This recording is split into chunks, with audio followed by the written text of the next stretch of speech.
Assalamualaikum warahmatullahi wabarakatuh. Perkenalkan, saya Dwi Setiawati dari kelas A dengan NIM 2024014009. Pada video kali ini, saya akan menjawab dengan cara lisan mengenai soal-soal untuk ujian kompetensi 3 pada mata kuliah Al-Islam dan Kemuhammadiyahan semester 2. Berikut adalah pertanyaan beserta jawabannya. Yang pertama adalah jelaskan tentang prinsip ibadah dalam Islam. Jadi, ibadah dalam Islam bukan hanya aktivitas ritual, tetapi juga mencakup seluruh perbuatan yang diniatkan untuk mencari ridho Allah Subhanahu wa Ta'ala. Prinsip ibadah dalam Islam menekankan tauhid, ikhlas, sesuai sunnah, dan ketaatan total kepada Allah. Ibadah bukan hanya sekedar ritual, tetapi cara hidup menyeluruh yang menjadikan setiap aktivitas bernilai ibadah jika diniatkan dan dilakukan sesuai syariat.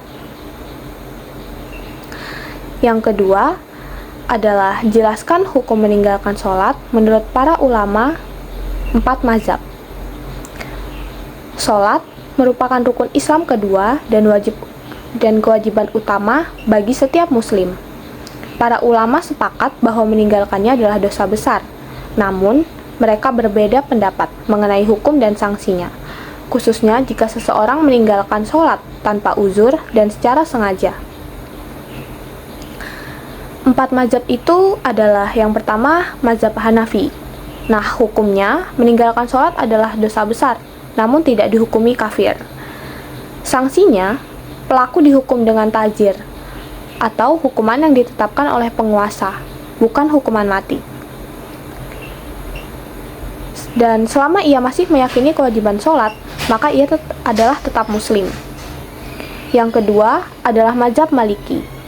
Hukumnya, meninggalkan sholat dengan sengaja dan terus-menerus, maka akan dianggap kafir murtad.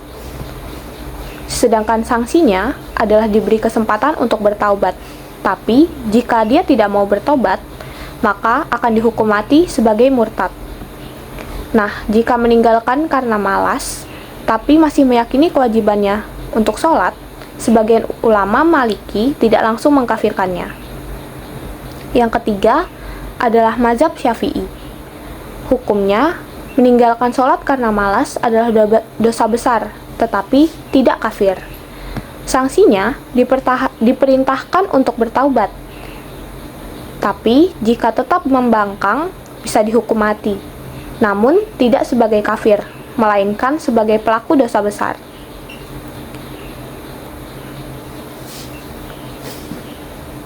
Kemudian, yang keempat ada mazhab Hanbali. Hukumnya tidak termasuk yang paling keras. Hukumnya termasuk yang paling keras. Siapa yang meninggalkan sholat secara sengaja, maka akan dianggap kafir. Sanksinya adalah diperintahkan bertaubat. Jika menolak, maka dihukum mati sebagai kafir. Nah, kesimpulannya, semua mazhab sepakat bahwa meninggalkan sholat tanpa uzur adalah dosa yang besar.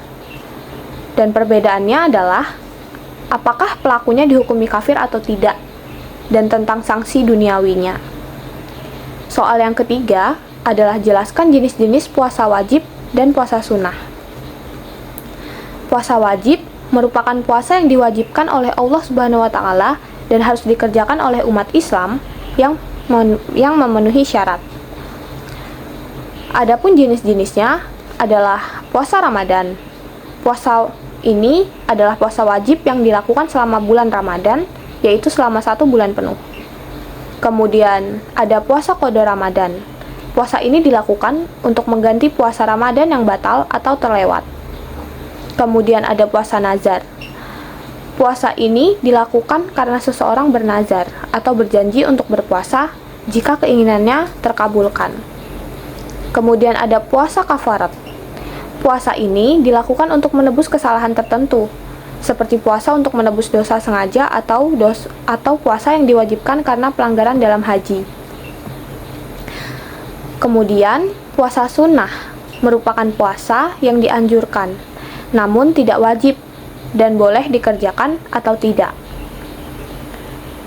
Puasa sunnah itu ada beberapa jenis. Yang pertama ada puasa Senin Kamis, yaitu puasa yang dilakukan pada hari Senin dan Kamis setiap minggunya. Kemudian ada puasa Daud, yaitu puasa yang dilakukan dengan pola sehari berpuasa dan sehari tidak berpuasa. Kemudian ada puasa Ayyamul Bid, yaitu puasa yang dilakukan pada tanggal 13, 14, dan 15 setiap bulan Hijriyah. Kemudian ada puasa Arafah, yaitu puasa yang dilakukan pada tanggal 9 Zulhijjah. Puasa Syawal, yaitu puasa yang dilakukan selama 6 hari setelah Idul Fitri. Puasa Asyura, puasa yang dilakukan pada tanggal 10 Muharram. Puasa Tasu'a, puasa yang dilakukan pada tanggal 9 Muharram. Puasa Syaban adalah puasa sunnah yang dianjurkan pada bulan Syaban. Dan yang terakhir adalah puasa di bulan haram. Puasa ini adalah puasa sunnah yang dianjurkan di bulan-bulan haram seperti Zulqa'dah, Zulhijjah, Muharram, dan Rajab. Untuk soal yang keempat adalah jelaskan definisi dan perbedaan zakat fitrah, zakat mal, infak, sedekah, dan wakaf. Yang pertama adalah zakat fitrah. Zakat fitrah merupakan zakat yang wajib dikeluarkan setiap muslim menjelang Hari Raya Idul Fitri, berupa makanan pokok atau uang senilai itu, untuk menyucikan diri dan membantu fakir miskin merayakan Hari Raya. Status dari zakat fitrah ini adalah wajib. Untuk waktunya, itu dikeluarkan sebelum sholat Idul Fitri. Kemudian, objeknya adalah makanan pokok atau uang senilai harta tersebut. Penerimanya adalah fakir dan miskin. Untuk yang kedua adalah zakat mal. Zakat mal adalah zakat yang dikenakan atas harta yang dimiliki seorang muslim, seperti emas, uang, hasil usaha, pertanian, dan lain-lain. Jika sudah memenuhi syarat nisab atau batas minimal dan haul, atau dimiliki selama 1 tahun. Status dari zakat mal adalah wajib. Waktunya adalah setelah 1 tahun kepemilikan haul jika nisab telah terpenuhi. Objeknya adalah harta tertentu. Penerimanya adalah 8 golongan asnaf zakat, yaitu fakir, miskin, amil, mu'alaf, gorim, rikob, fisabilillah, dan ibnu sabil. Yang ketiga ada infak. Infak adalah pengeluaran harta di jalan Allah secara sukarela, tanpa syarat dan batasan waktu atau jumlah tertentu. Statusnya adalah sunnah, tetapi dianjurkan. Waktunya adalah kapan saja. Objeknya berupa uang atau barang. Penerimanya umumnya untuk kepentingan umum dan berbagai kebutuhan sosial. Yang keempat ada sedekah. Sedekah adalah pemberian secara sukarela kepada orang lain demi mencari ridho Allah. Tidak terbatas pada harta, meliputi tenaga, senyuman, ilmu, dan lain-lain. Statusnya adalah sunnah, waktunya adalah kapan saja. Objeknya berupa materi dan non-materi, penerimanya siapa saja. Yang kelima ada wakaf. Wakaf adalah penyerahan harta tetap, seperti tanah, bangunan, dan yang lainnya, untuk digunakan secara permanen di jalan Allah. Manfaatnya dipergunakan oleh masyarakat umum. Status dari wakaf adalah sunnah mu'akkadah atau sangat dianjurkan. Waktunya kapan saja, objeknya adalah aset tetap, penerimanya adalah umum atau masyarakat yang membutuhkan. Nah, soal yang terakhir adalah jelaskan tentang kriteria 8 asnaf menurut Muhammadiyah.